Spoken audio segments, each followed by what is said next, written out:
রয়েছে স্বাস্থ্যকেন্দ্র, তবে চিকিৎসা পরিষেবার তেমন কোনো বালাই নেই। চরম অব্যবস্থার ছবি ধরা পড়েছে পুরুলিয়ার হুড়ার লধুরকা স্বাস্থ্যকেন্দ্রে। অতীতে এখানে যাবতীয় চিকিৎসার ব্যবস্থা ছিল, তবে এখন সেসব অতীত। স্বাস্থ্যকেন্দ্রের বেহাল দশা নিয়ে ক্ষুব্ধ স্থানীয়রা।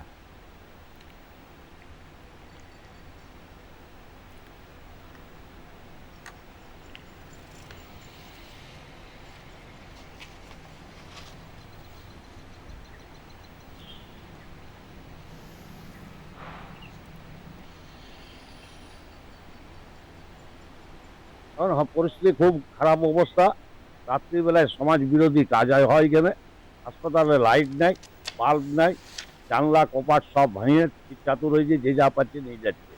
ডাক্তার বলতে একদম নাই, নার্স বলতে নাই। মানুষের পরিষেবা শুধু আউটডোর, ওই সকাল 8টার থেকে 11টা। এক্ষেত্রে রাজনীতি আখড়া হয়ে আছে, রাজনীতি। এখানে অভিষেক ব্যানার্জিও এসেছেন, এখানে মমতা ব্যানার্জিও এসেছেন, তারা কর্ণপাত করেনি হাসপাতালের ব্যাপারে। এখন স্বপন মেলকরি আছেন, উনিও কর্ণপাত করেননি। আগে খুব সুন্দর পরিষেবা হতো, ডেলিভারিও এখানে হতো। আমি আমার নিজের দুটো বাচ্চা এখানে হয়েছে। আর অনেক দূরের দূরের মানুষ আসছে, জবরা থেকে, কলাবনি থেকে অনেক দূরের মানুষ এখানে পরিষেবা পায়। আর এখন এই হসপিটালটা বন্ধ হওয়ার পর এই অবস্থা, চুরি হয়ে গেছে মালগুলা। তারপরে ধরুন মানুষ পরিষেবা পাচ্ছে না, খুব কষ্ট হচ্ছে। মানে সাধারণত একটুকু কাটা ছিঁড়া হয়ে গেলে আমাদেরকে হুড়া যেতে হচ্ছে। ওই স্বাস্থ্যকেন্দ্রের বেহাল দশার কথা মেনে নিয়েছেন দায়িত্বপ্রাপ্ত চিকিৎসক তাপস কুমার চৌধুরী।